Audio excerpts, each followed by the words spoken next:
Hello everybody, I am Emmanuel Douzry from the University of Montpellier, and I am going to give a talk entitled History, Processes and Patterns in Biological Evolution. During this talk I am going to try to answer a question, an important question in biology: why is there such a huge diversity of organisms on Earth? For example, in this slide, you can see that there are millions of species on Earth, and these species are very different, the one from the other. For example, you can find bacteria, archaea, you can find eukaryote, organisms with cells with a nucleus, and in eukaryote you have flowering plants, fungi, animals. And on the slide, on the bottom right, you can see a dinosaur, just to remind you that most of the species are now extinct on Earth. In other words, living species represent less than 1% of all the species that existed one day on Earth. So we have a tremendous biodiversity of organisms on Earth, and the question is, why such a huge biodiversity? My talk will be divided into three chapters. The first is a quite long preamble discussing about the unicity and the diversity of organisms. And first of all, in biology, we should study these organisms, and for this we examine what we call characters. And these characters appear to be witnesses of the history of the organisms. And the study of this character will show us that organisms are unique but also diverse on Earth. So all the characters we can use rely on the level of observation of the biologist. For example, you can have a look on the external or internal organization of the organism. This is their morphology or anatomy. You can have a look on the sequence of development of organisms from the egg or zygote to the adult. You can have a look on the cytology or karyology. This is the structure of the cell or the structure of the nucleus for eukaryotes. But today we rely heavily upon the molecules, in other words, DNA, RNA, and proteins. And better, we rely on the complete DNA of an organism. This is its genome, or the complete RNA or protein. This is the transcriptome or the proteome. In other words, what we call molecular characters is all the information you can collect from the study of one given DNA, RNA, or protein sequence compared in a lot of different organisms. As shown on the slide, you can see what we call sequence alignment. This is the same molecule compared in different organisms.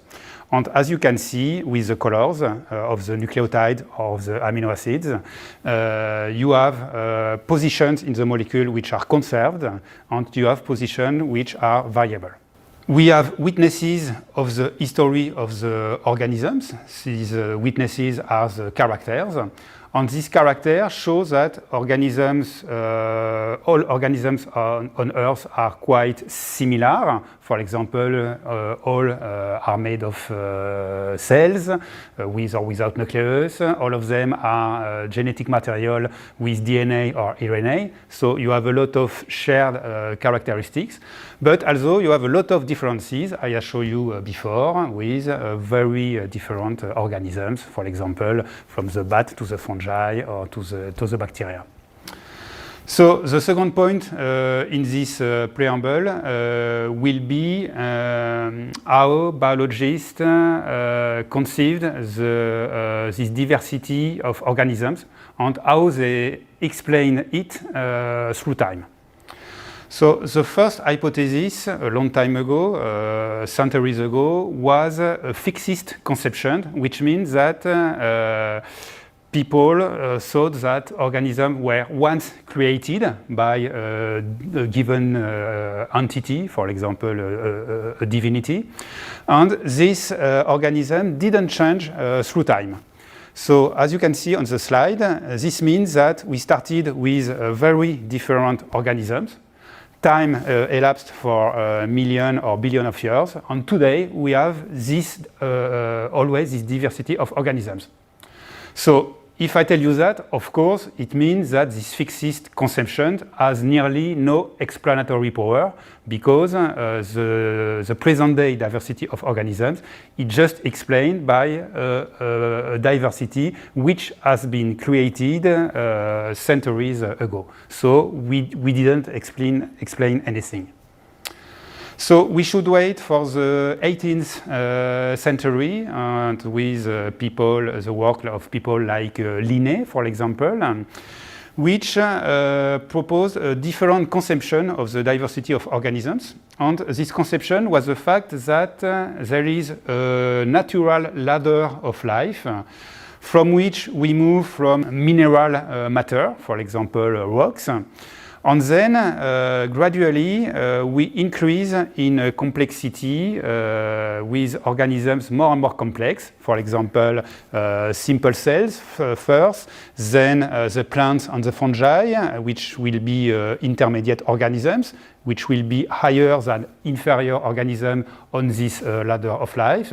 And then higher organisms, the animals. For example, always in my example, the earthworm, the bat, or the dinosaur, and with the striking characteristic that man is on the top. As you can see, man is on the top of this ladder of life.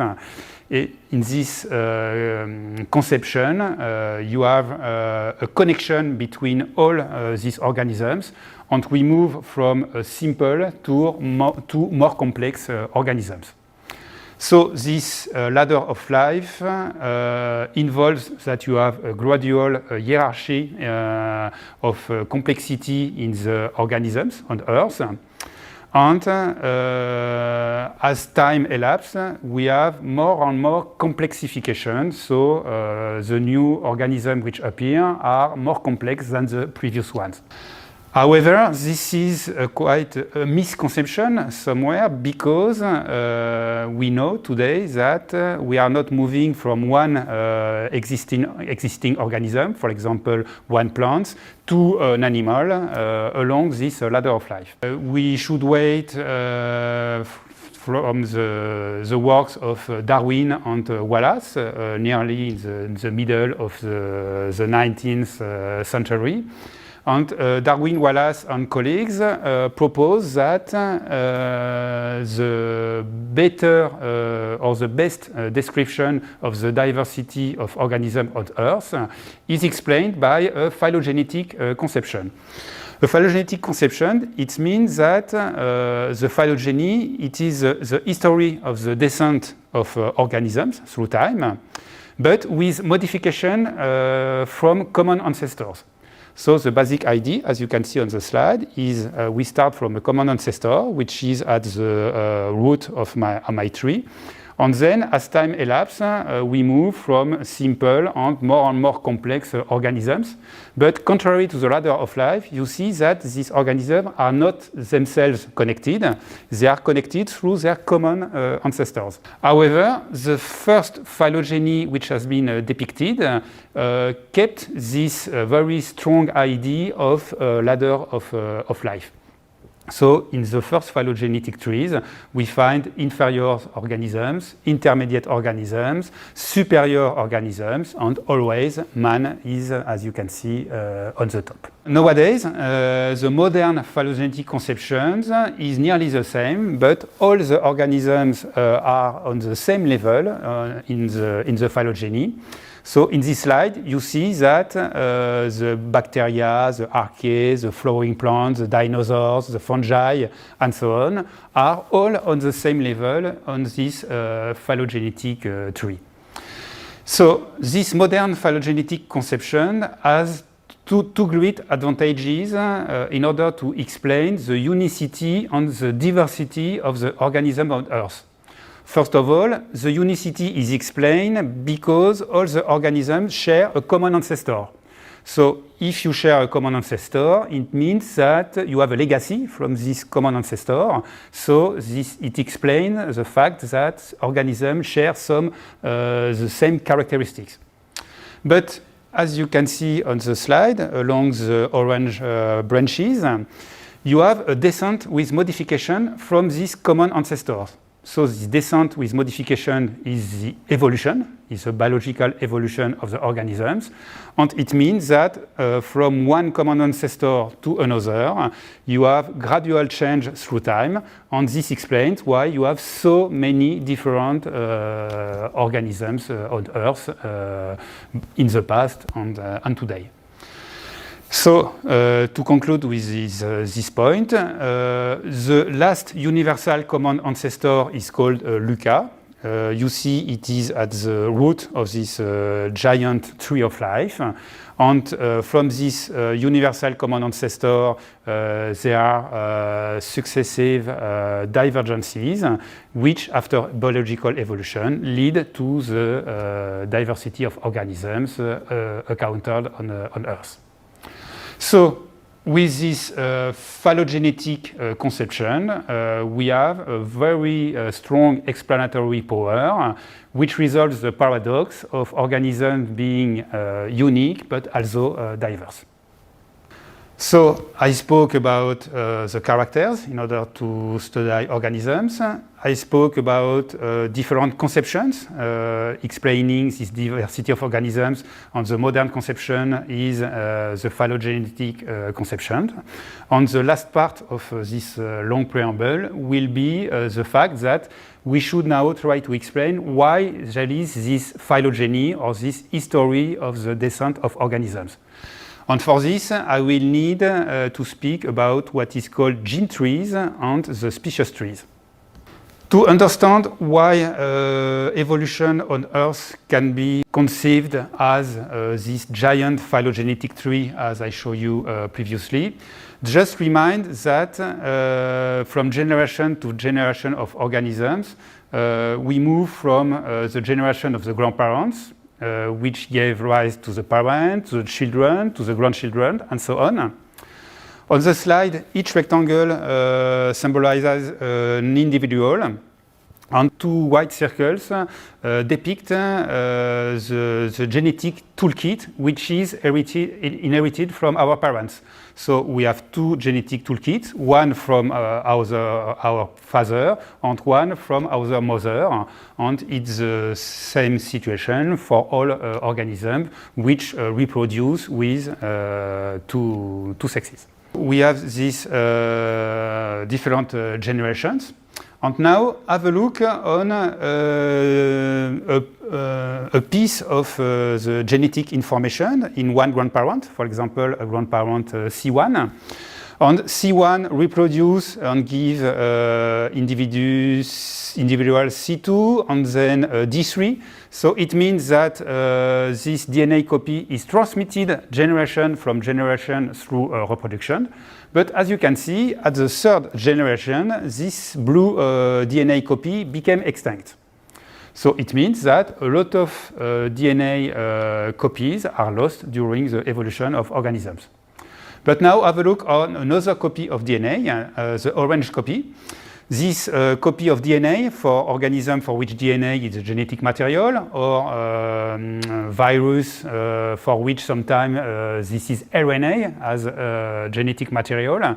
So DNA or RNA copy can be transmitted to one or several offsprings. And as you can see, in these 4 generations, the initial orange copy is transmitted into 4 identical copies in the grandchildren generation. Now, forget the organisms and just focus on the transmission of the genetic information.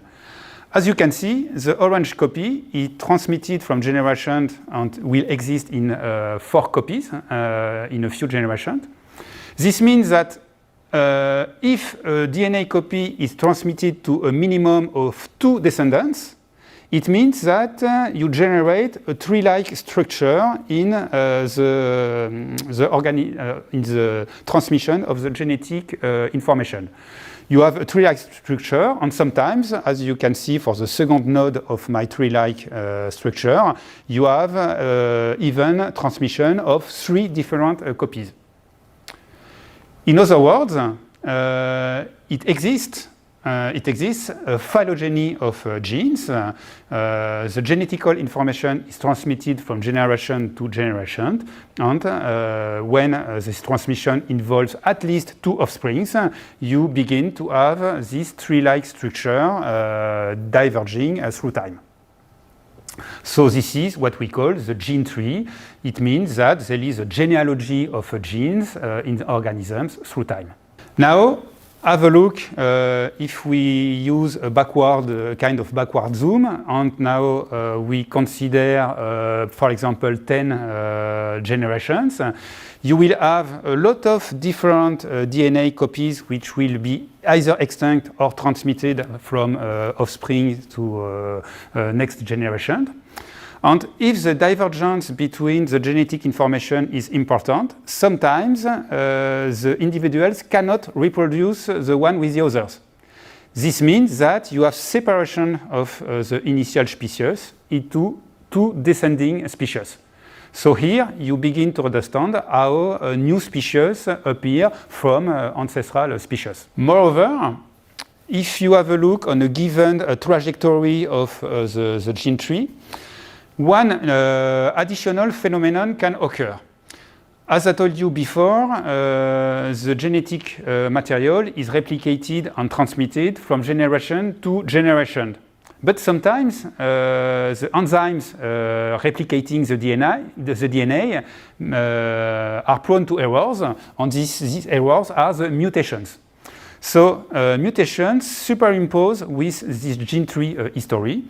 And on my slide, you can see, for example, that we move from an orange ancestral copy to a pink one due to a mutation from A to G at the second position of an hypothetical ancestral sequence, which will be 5A, 5 adenines. So on position 2, we move from the orange to the pink copy because of a mutation of A to G. And during the same time, in the other part of the tree, we move from the orange to the blue copy because of a mutation from A to a C on a different position of the sequence. For example, the last position, and at position number 5, the A becomes the C during evolution. So here you understand how the genetic material is transmitted in a tree-like structure through time and become to diverge from the ancestral copy because of these mutations. Now we continue with the backward zoom. So more and more time elapsed. So you have this kind of picture. Here we are at the scale of dozens or hundreds of generations, which is huge for me and for you, of course, but at the geological scale, hundreds of bacterial or human generation, it's nearly nothing, and we are just in the field of the microevolution. Microevolution is evolution which occurs in a few generations. Now we continue with the backward zoom, and we are moving to time durations which counts into millions of years or even billion of years. So in this case, you will see that you have the speciation. The ancestral species X gives birth to species Y or Z. And if we go back to the whole history of the organisms on Earth, you have this orange tree, which is a piece of the tree of life. The tree of life is the tree which is connecting all the species, extant or present day, that occurs on Earth. And this large-scale picture is called macroevolutionary picture because now we are counting into a million or a billion of generations or of years if we consider either the biological time, the generation, or the geological time, the million of years. So this preamble, as promised, was quite long. I needed to explain things about characters, phylogeny, and gene trees in species trees before moving to the two next parts of the talk. So the next part of the talk will address which are the processes undergoing, which organisms undergo during evolution. So by which processes the microevolution occurs. And the last chapter will be by which pattern the macroevolution with longer times occurs. And in the last part, I will address more the phylogenetic inference part. Keep the things on the few, what occurs in a few generations. So we are at the microevolution scale. And this macroevolution scale is studied by a field in biology which is called population genetics. So I am going to present you some of the results of the population genetics studies. And first of all, we are going to understand the fact that mutations are very important to explain the evolution of the organisms. So if you take a natural population is a collection of individuals living in a given ecosystem. For example, you can take human people. And if you sequence one part of the genetic toolkit of the organism, for example, one part of the mitochondrial DNA in 20 humans, you will have this kind of picture. You will find that nobody has exactly the same sequence in a given genomic region. So in my slide, you have 20 individuals align the same portion of the genome in these 20 individuals. And with the color of the nucleotides, you can see that nobody has exactly the same genetic toolkit. The only explanation we have for this is the fact that mutations accumulate through time, meaning that all people in a given natural population do have different sequences. The natural variability in the population in terms of characters, either morphological or molecular character, is called a polymorphism. So polymorphism is a very important characteristic of natural populations because thanks to polymorphism we can explain how variability will propagate through time and explain the huge diversity of organisms on Earth. If I take a schematic view of a population, we might observe something like this. In my ellipsis, you have a very small natural population. Again, the two circles symbolize genetic toolkit inherited from both parents. The rectangle is just to summarize an individual. Individuals which are called diploid do have two copies of the genetic material, as I told you, one from the father and one from the mother. Here we have 15 individuals, each with two different toolkits. Now, if we take a look at the genetic level, we can see, as I showed you on the previous slide, we can see that these organisms are different from the one from the other. For example, you have three versions of the copies because of mutations. You have the yellow, the red, and the blue copies in the populations. So, in one individual, you can have the same copy of the sequence. For example, you can see two yellow copies in one individual. But for some other individuals, you can have one red and one blue, or one yellow and one blue copy. It means that you have different combinations of genetic informations, and this is called a genotype. So a genotype is a genetic combination of the copy inherited from your father and the copy inherited from your mother. If we reason at the scale of the population, forget the individuals and just focus on the genetic toolkit. So if I remove the rectangles of the organisms, you have the genetic toolkit of the whole population. And you can see that here we have a collection of twice 15 individuals. It means we have 30 versions of the genes. And these gene or DNA copy are exactly in the same proportion. We have 1/3 of yellow, 1/3 of blue, and 1/3 of the red copy in the population. So you can see that we have polymorphism in the population. We have 3 different genetic toolkits summarized with 3 colors.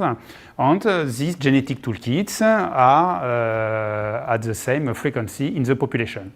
An important thing is the fact that if a mutation occurs in one individual, it cannot explain what is going to occur through time, because this individual does not necessarily reproduce at the next generation, as I showed you before. So what is important is not to reason with one individual, but with a collection of all the individuals of the population. This is the reason why we are speaking about population genetics and not genetics at the scale of one individual. So in biological evolution, what is important is what occurs at the scale of the population. Now, if we have a look on the fate of each of the mutations, what we can see is the fact that if one mutation occurs in individuals of your population, if this mutation is deleterious, I mean if it is detrimental for the life of the individual, the frequency of this mutation will increase when the mutation appears, but very quickly it will decrease because of the deleterious situation of this mutation. But sometimes, of course, this means that if the ancestral population is made of the white DNA copy, the new copy, the new mutation, will not propagate in the population. But now, if time elapses and you have a new mutation occurring, for example, a blue mutation, if this mutation is favorable, it means that it gave an advantage to the individuals having this mutation. The frequency of the mutation will rise very quickly in the population, because if it provides you with an advantage, of course, at each generation, on a very short period of time, the frequency of this mutation will increase. And we say that this mutation becomes the substitutions. It means that it invades all population. So you can see that now this favorable mutation is found in all organisms. This is all the blue points of my slide. And now the same phenomenon occurs. In this new collection of DNA copies, you have again the possibility to observe deleterious mutations, which will not invade the population. And a long time ago, you can find a new favorable mutation, for example, the pink one, which will replace the previous mutation. So here you understand that if the mutation is either deleterious or favorable, it means that these two mutations will have completely different fates during evolution. And favorable mutations have their frequency, which increase very quickly, because it confers advantages to the individuals having this new mutation. For example, in natural population, when there is an individual resistant to, for example, an antibiotics in bacteria, the frequency of the corresponding mutation is rising very, very quickly. So with the first part, we have an explanation for the polymorphism in population. This is the mutations. And now we are going to see that an important process occurring in biological evolution is natural selection. Natural selection, I think that you have all heard about this. It's an idea first proposed by Darwin and Wallace by the middle of the 29th century. And with this natural selection, we have here a deterministic process which will explain how frequencies of DNA mutation can change through time. To better understand what is natural selection, we should have a new concept, which is a concept of fitness, which will help you to understand what is natural selection. The fitness is often denoted with omega letter.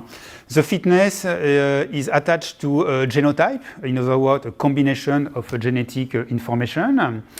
And it's calculated by scoring the number of genotypes at the next generation divided by the number of genotypes at the previous generation.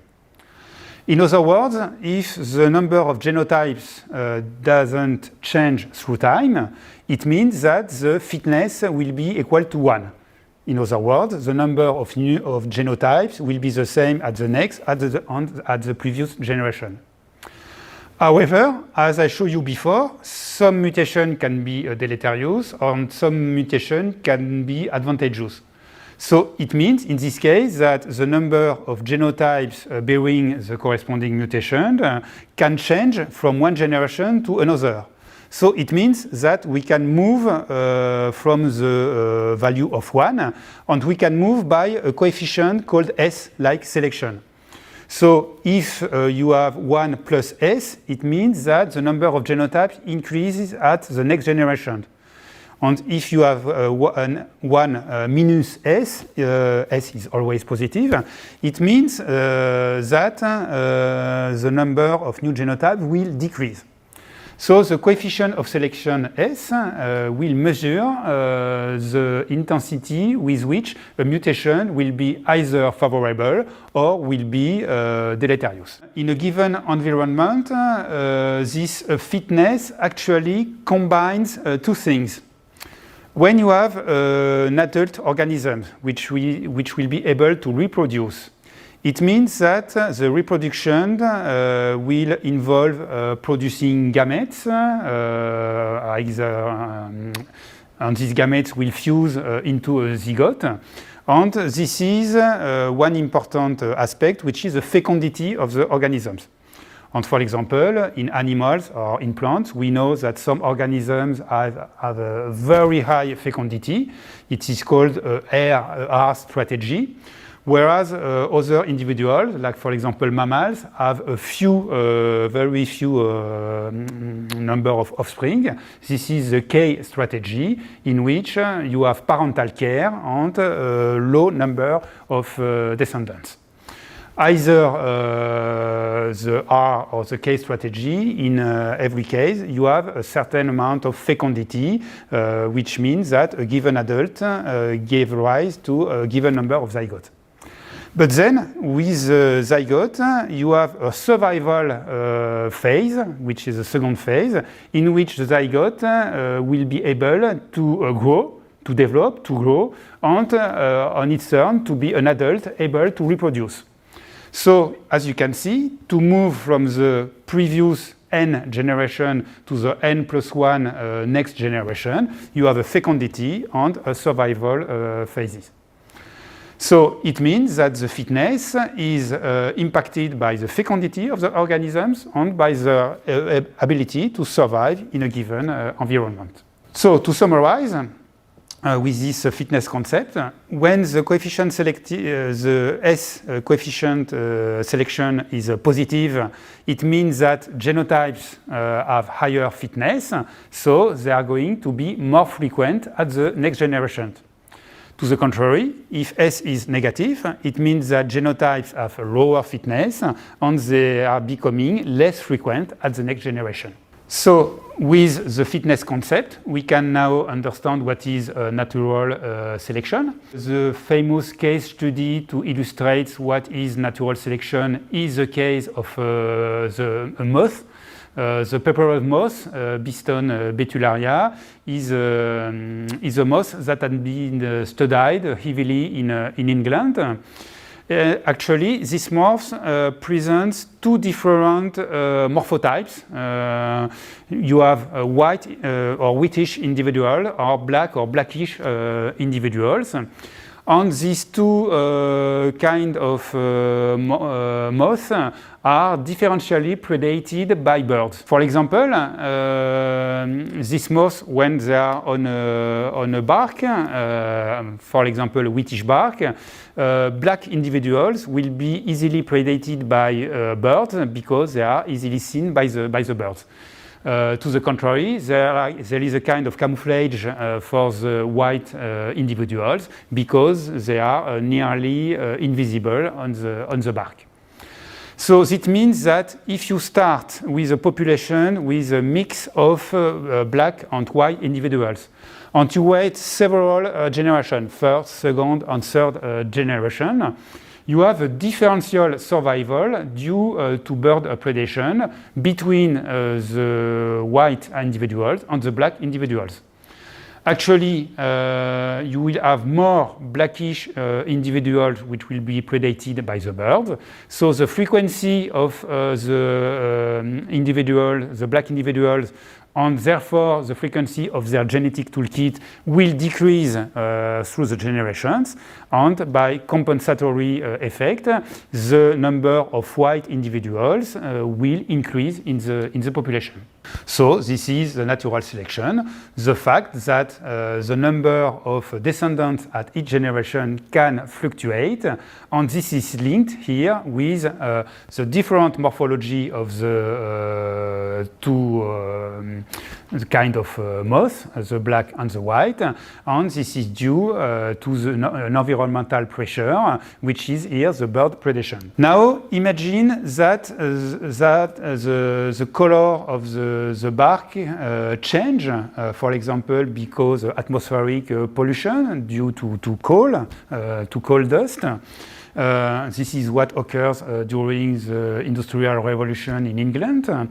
With more blackish bark, the phenomenon is inverted. And as you can see, you will have an advantage for the darker individuals, and the whitish individuals will be more easily predated by the birds. So if the environment changes, it means that the direction of the natural selection can change. In the previous case, with the white barks, white moths were favored.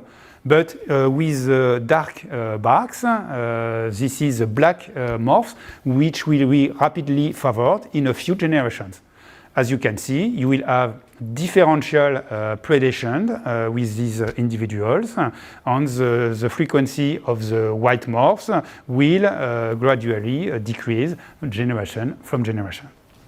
So if I try to recapitulate what is the important characteristic of the natural selection, if I recapitulate this, I should recapitulate the conditions under which natural selection will favor individuals who are producing more offspring as compared to other individuals. There are three conditions for which natural selection is going to act. The first condition is quite obvious. You should have variations or polymorphism in the natural population.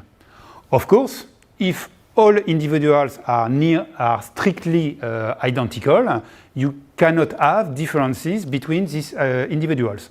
So here you understand how the mutation is important to generate polymorphic population. But now the second condition is the fact that you should have for some individuals a selective advantage which will grant adaptation to a given environment.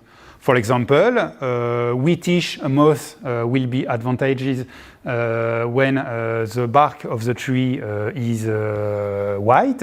On the contrary, will occur if the bark of the tree become darkened. So you should have a differential fitness of the individuals in the population and if one individual or a collection of individuals do have a greater fitness than the other, they will have a selective advantage. And the last and very interesting point is the fact that we need a third condition. If we would like that this phenomenon propagates through time, through millions or even billions of generations or million or billion of years, you should have a kind of memory of the phenomenon. The memory of the phenomenon is what we call the heredity. Heredity is the fact that the genetic toolkit is transmitted from generation to generation, and with this genetic toolkit, you have the information of the advantageous characters. So heredity warrants the fact that natural selection will occur from generation to generation. It's a kind of a memory, and this memory allows the transmission of the mutations from generation to the other. So to recapitulate a few important ideas in population genetics, first of all, you have the mutation. Then you have the natural selection, which is a deterministic process. I mean that if S is positive or negative, natural selection will act in one direction or the other, increasing or decreasing the amount of the genotypes. But what is very important in biological evolution is the fact that we have a stochastic component, a stochastic process, which is also very important. And this stochastic process is called the genetic drift. To understand this, keep in mind that when you start with the initial population in which the three variants were the red, the blue, and the yellow variants were at the same probability, remind that reproducing at the next generation involves that not all individuals are going to reproduce. So this means, very simply, that the genetic structure of the population will be slightly different from generation to the other generation, simply because each generation is an imperfect sample of the individual present at the previous generation. If all individuals would reproduce and transmitting exactly one DNA copy, we can assume a strictly identical population in terms of genetic structure. But this is not the case. You have sampling variance. This is a statistical characteristic, meaning that each sample is an imperfect sampling of what occurred at the previous generation. So it means that just because of statistical variation through time, due to the fact that not all individuals reproduce, you have fluctuation of the frequency of your yellow, red, and blue alleles or DNA copy through time. So as you can see on my slide, when time elapsed, these frequencies vary slightly. But what is important for the genetic drift is the fact that the genetic drift is impacted by, or its effect, the effect or the impact of the genetic drift is dependent upon the population, the size of the population under focus. There is no magic behind this. It's just, again, a statistical thing. You know that the sampling variance in statistics depends on the size of the sample. The larger the sample, the smaller the variance. But to the contrary, the smaller the samples, the higher the variance. So this is summarized on my 3 graphs. From top to bottom, you have a simulation of the fluctuation of the genetic frequencies of the DNA copies through time in a population with 2,000 individuals, on the middle 200, and at the bottom only 20 individuals. And as you can see, the smaller the size of the population, the more important the fluctuation of the alleles. And this is very easy to understand. With a very small population, if not all individuals reproduce, you can have one allele which is present at high frequency at the next generation, whereas other alleles are lost. So this means that the number of individuals which effectively reproduce at the next generation is a very important component of the evolution of natural population. And this parameter is called the effective population size, which can be approximated as the number of individuals really transmitting their genetic toolkit at the next generation. So if I take a schematic view of this means that if we start with a population with a high genetic diversity, you came back here to the blue, red, and yellow alleles. Sometimes you can have what we call the bottleneck. It means that very few individuals reproduce, for example, because of just by chance or because of a change in environment.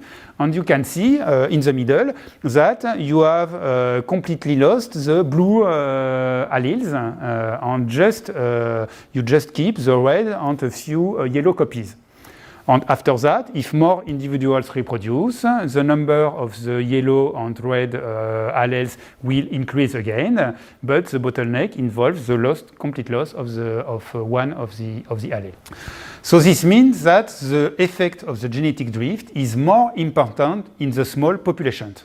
So again, it's the sampling phenomenon, which means that in a small population reproducing at the next generation, you can easily have disappearance of one genetic toolkit, even if it bears very favorable mutations. Just by chance, you can lose favorable mutations and have an increase of deleterious mutations, just by chance.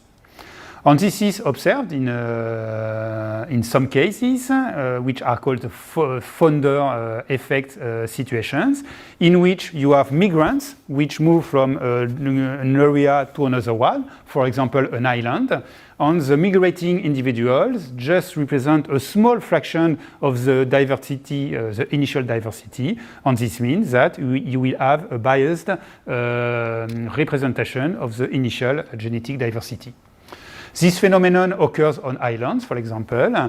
We have the famous case of the flightless cormorant for the Galapagos, which is a bird which colonize these islands, which undergo a founder effect. And now, after many generations, you have birds which are nearly flightless. Of course, they always have wings, but which are not functional. So this means that thanks to a genetic drift, you can have a fixation of deleterious mutations or slightly deleterious mutations, and you can have a loss of favorable mutations. Of course, the contrary is possible, but here you can see that you have a very strong stochastic effect. So to summarize, the fate of the mutation will be governed by the S coefficient. If the mutations are what we call neutral, it means it's neither deleterious, neither advantageous. Everything can occur by stochastically, the frequency of the mutation can vary. Mutation can have the frequency increasing in the population, or the mutation can disappear. By the contrary, as I showed you before, deleterious and favorable mutation will have their frequency, which will decrease in case of counter-selected mutation, or their frequency will increase in case of positive selection. To summarize, the three factors which will impact the fate of the mutation in natural population are the rate at which a mutation appears. This is called a mutation rate. It will be governed by the S, the selective coefficient, either null, negative, or positive. And as I showed you before with the genetic drift, the efficient size of the population, often written NE, will also have a strong effect on the fate of mutations under selection. So now I have finished with the evolutionary processes at the scale of the population genetics. Now we are moving to the macroevolutionary scale, and we are going to discuss about evolutionary patterns which occurs for a great number of generations. So this means that we are moving in the field of the phylogenetic trees, and I will show you how we can reconstruct what occurs through time in terms of phylogeny. First of all, how can we reconstruct the history of the divergences of organisms? So how can we infer phylogenies just from the observation of the witnesses of the evolution? And I will recall you that the witnesses of evolution are the characters, either morphological or, for example, molecular characters. So to explain this, I have an example. The basic idea is to make a kind of vote approach, not with individuals which are going to vote for one people, but with a kind of a collection of characters which are going to vote for phylogenetic relatedness between organisms. My examples, I have 4 groups of organisms, what we call the lysamphibians, for example, the frogs and the toads. We have the crocodiles, the birds, and the mammals. And lysamphibians here will act as a reference, and my phylogenetic question will be, are crocodiles more closely related to birds or to mammals? Or the third solution, are birds more closely related to mammals than they are to crocodiles? So to try to solve the phylogenetic relationships between these 3 groups of organisms, I will make my vote approach with characters. The first is a character of the circulatory apparatus, which is called the aortic arch, which turn either left or right in lysamphibians, in mammals, or in crocodiles and birds. And on this slide, when a character changes through time, when it changes, for example, from left to right, the new state of the character will be underlined. So what is underlined on my slide is the evolutionary novelties. And the basic idea to reconstruct the phylogeny of organisms is to detect the evolutionary novelty. And if a given evolutionary novelty is shared by 2 organisms, either we can suppose that it occurs by chance, but more likely we can suppose that the evolutionary novelty has been inherited from their common ancestor. It means that if there is a common ancestor of 2 organisms, these 2 organisms are more closely related in the phylogeny of the organisms. So here you can see, for example, that the right orientation of the aortic arch is an evolutionary novelty shared by crocodiles and birds. So it means here we have a character which suggests us that crocodiles are more closely related to birds than they are to mammals.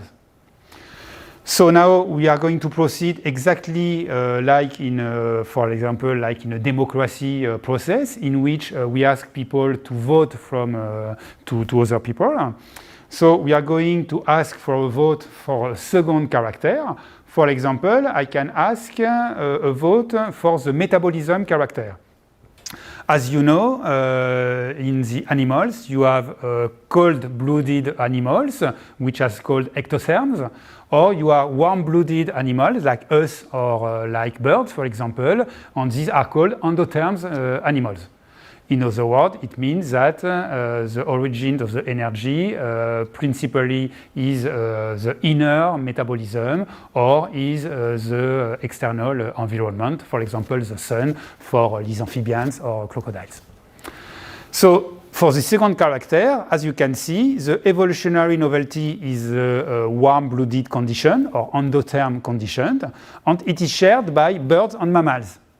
So if you examine this character, it means that birds and mammals are more closely related the one to the other as compared to crocodiles. And this is a problem because the previous character, the yellow character, suggests us that crocodiles and birds were closely related, but we have a conflict of information here because another character, the metabolism, suggests that birds are not closely related to crocodiles, but to mammals. How can we disentangle these problems, these conflicts? We proceed exactly like any voting approach. We ask for an additional number of characters. In my example, I just took a third character. This is a character of the skull. This is a structure called the antorbital fenestra. It's a kind of space between the bones of the skull, which is present in crocodiles and birds, whereas it is absent in amphibians and in mammals. So the evolutionary novelty is the presence of this antorbital fenestra, so this original characteristic of the skulls. So here we have a signal towards grouping together crocodiles with birds. Now, if I try to summarize all this information, I have a majority of the character we suggest crocodiles with birds, whereas the minority, the blue character, suggests birds with mammals. To move from a more graphical perspective, we can draw the phylogenetic trees. So here we have three hypotheses. The first is that birds and mammals are closely related. So this is suggested by the blue characters. So the blue characters, this is my blue mark on the phylogenetic tree. It means that the novelty occurs along the history towards the common ancestor of birds and mammals. But in this case, I should assume that crocodiles and birds independently gained the yellow and the orange character. So the idea of the phylogenetic reconstruction is to count the number of character change during the evolution of the organisms. And here I have 5 changes, 5 steps or 5 changes. It means that I should assume 5 evolutionary changes in my characters to obtain this phylogenetic tree. Of course, I can have a phylogeny in which crocodiles are closely related to mammals, but here I have no character for this hypothesis. So in this case, the length of my tree will be 6 independent character changes. And actually, I will apply a famous scientific criterion, which is the parsimony criterion. I will try to choose the phylogenetic explanation, which minimizes the number of character changes. And in this case, it's the last phylogenetic tree, the bottom one here, in which crocodile and birds are closely related. Because they are connected by two characters, the yellow and the orange. And I should assume that the blue character has been gained independently once in the lineage conducted to mammals and one in the lineage conducted to birds. So in this case, I have just 4 character changes. This is the most parsimonious solution. So the phylogenetic tree best describing my initial characters is the last phylogenetic tree, the one at the bottom of my slide. So the group uniting crocodile and bird is called the group of Archosaurians. So today, the phylogenetic consensus is the fact that a crocodile is more phylogenetically related to a bird than to a mammal. And you have a number of signatures or evolutionary witnesses, which are the yellow and orange characters, but you have an independent appearance of the metabolism, the warm-blooded metabolism, which is called a convergence, and this is the blue situation. So to summarize, phylogenetic reconstruction of the tree of life will involve the tree which maximize the degree of agreement among characters. So applying the maximum parsimony criterion is the same that maximizing the degree of agreement among characters. And this is exactly the same as a vote approach in which the elected candidate is the one which maximizes the initial people that vote for him. So because of lack of time, I'm moving quickly on the molecular characters. So with morphological and molecular characters, the reasoning is exactly the same.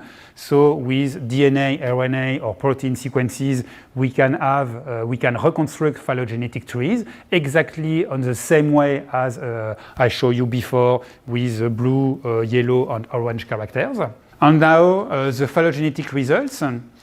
Phylogenetic reconstruction of trees show us a very important thing. There is not necessarily a link between the similarity of the organisms and their phylogenetic relatedness.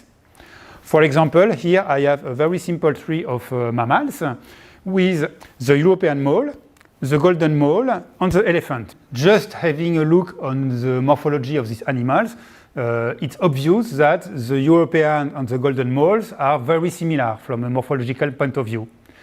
But the phylogenetic reconstruction of the history of the mammals is the fact that actually a golden mole is more closely related to an elephant, whereas from a morphological point of view it's completely surprising. Whereas the golden mole, as you can see on my tree, is not directly connected to the European mole.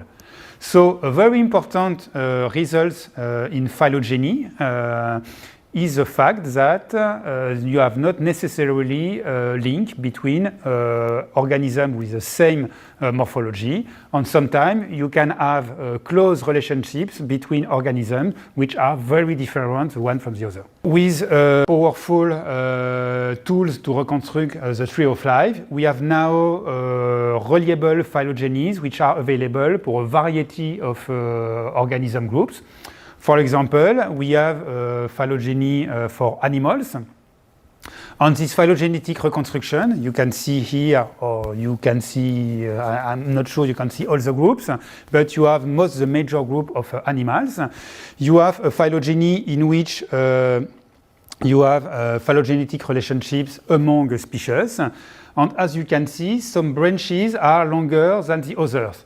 It means that these branches are proportional to the amount of character changes that occurred through time. On this phylogeny, you can see, for example, that two worms looking very similar in terms of shape, of colors, can branch in completely different parts of the animal phylogeny. So once again, with this slide, I show you that even if some animals or even if some organisms look similar, they are not necessarily close in terms of genealogy or phylogeny. Now we have the tools to reconstruct phylogenies. So I will finish with three quick examples about how we can use phylogeny to learn something about biological evolution. So the first example is the fact that we can use phylogenies to estimate the divergence time of the species through time. So this is called the molecular clock approach. And this works because I showed you before, when you reconstruct a phylogenetic tree, you obtain what is called the topology. The topology is the way in which species are connected the one to the others. But you gain also branch length. Branch length is the amount of evolution which occurred along its branch. And the phylogenetic inference tools we have today, which are available, allow us to measure this branch length. But branch length, we know that it's the product of the rate of evolution and the time duration of the branch. It's exactly that during the common life. To have a given amount of distance, you can move along this distance at a certain speed or at a certain rate during a certain amount of time. So for the phylogenetic branches, it's the same. If we know the branch length thanks to the phylogenetic reconstruction methods, and if we have an idea at which the rate of the evolution proceeds along the phylogeny, as you can see, we can deduce the amount of time along each branch of the tree. So this means that if you have a phylogeny, for example, here the phylogeny of the major eukaryotic groups, plants, fungi, animals, and so on, if you have an idea of the phylogeny, and if you have an idea thanks to the fossil record or thanks to the paleontological information, this is the red stars on the phylogeny. In other words, when appeared the different groups of plants, fungi, or animals, then you can extrapolate this information thanks to the molecular clocks in the rest of the tree. And you can estimate the age of divergences with confidence intervals. And this shows you, for example, that some groups appear during the tertiary, secondary, primary area, or during the Proterozoic era. So when you have a phylogeny, and when you have paleontological information that can be connected to it, you have molecular clocks tools which allow you to measure the ages of divergence of each groups of organisms.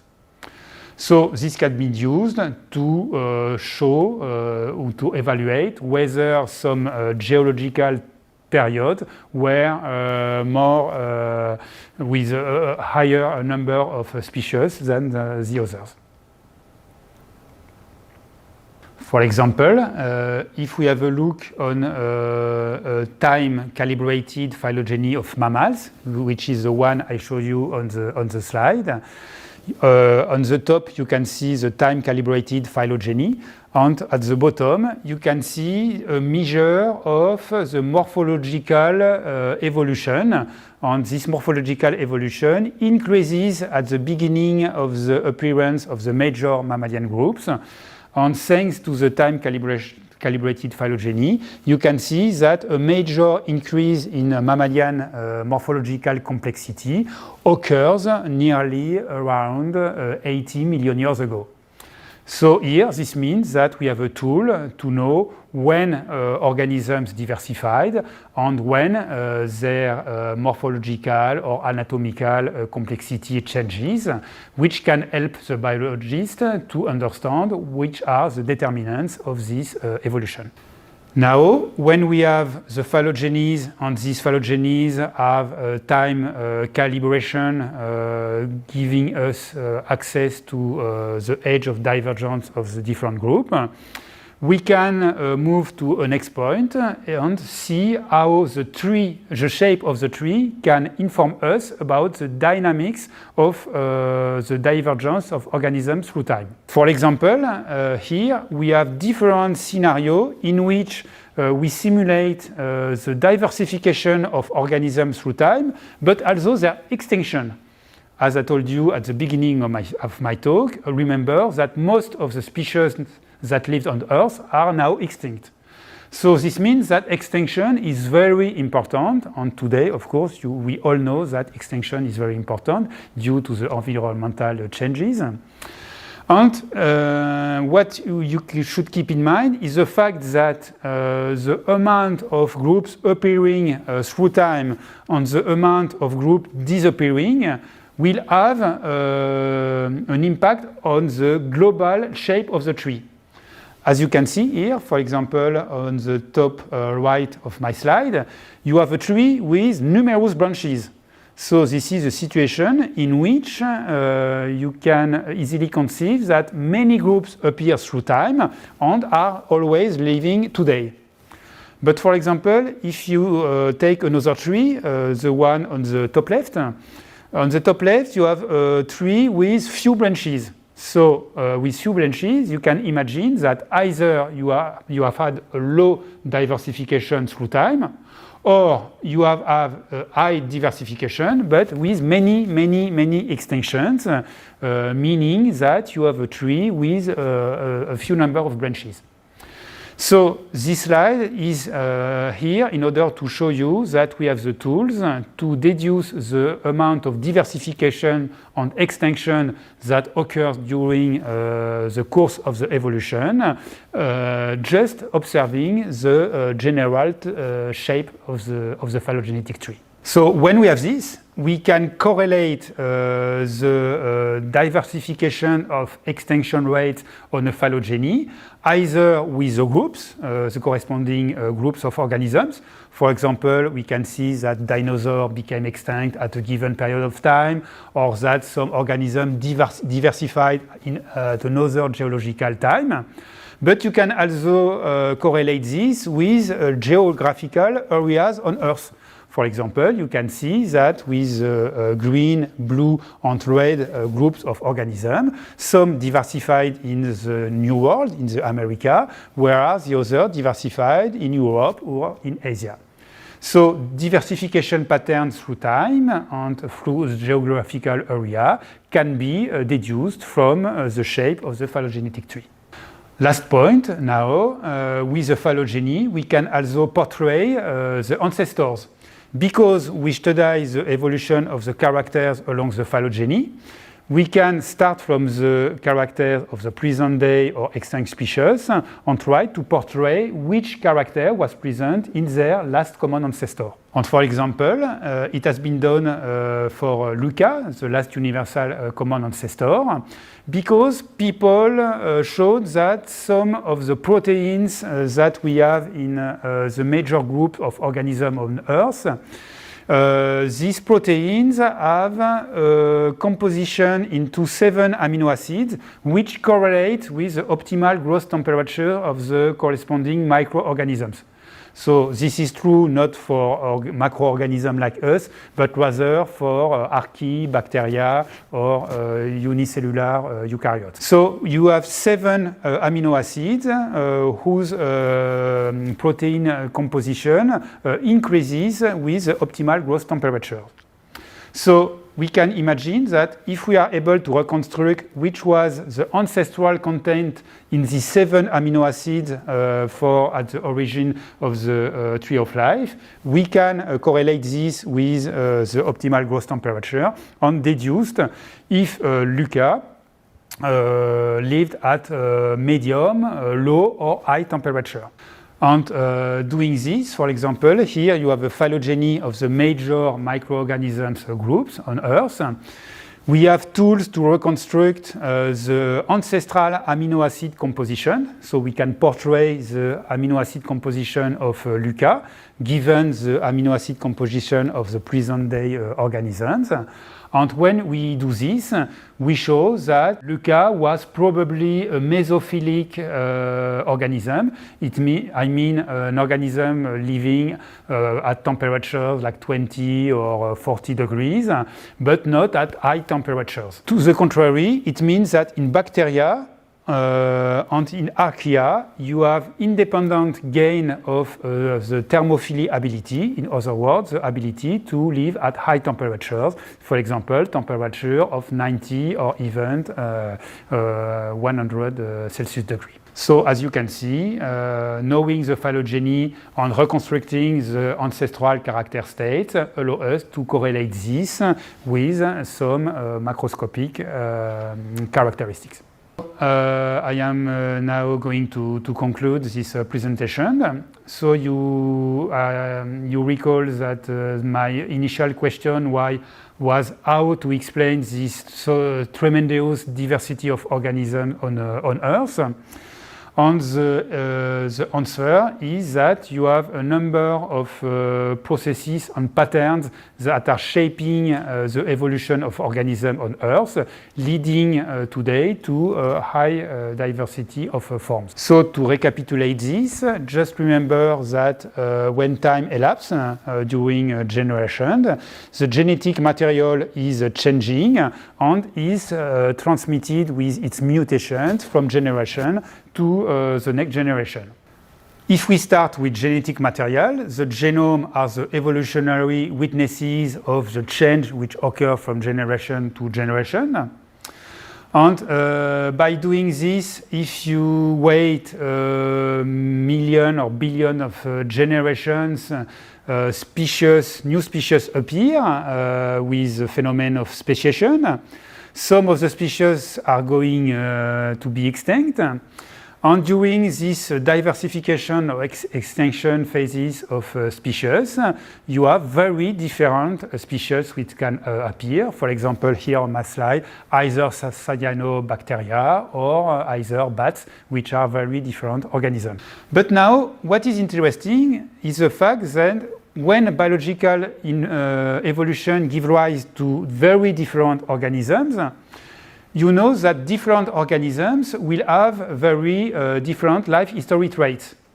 These different life history traits are, for example, the fact that big organisms will have smaller population sizes or longer generation times.